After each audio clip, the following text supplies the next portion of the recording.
So, yun. Malalaman natin kung okay ba yung handheld natin.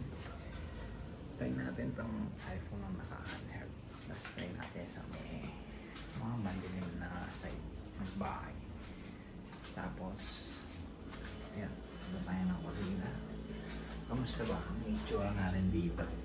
Itong part na to, madilim siya. Tsaka yung audio ko, hindi ko lang kung gano'ng kalinaw. Yun. So, tingnan natin kung gano'n ba ka-stable or okay ba siya. Malaman natin, no? So, mag-tour lang tayo dito sa CR. Yan. Tapos, punta tayo dun sa may sala para maging maliwanag. Ito. Yan yung nangyayari dyan.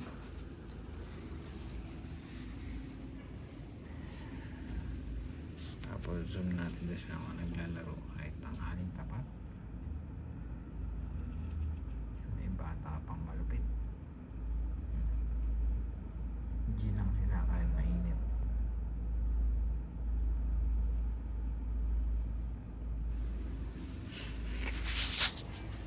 Yun. Okay. So, tingnan natin kapag naupo tayo dito.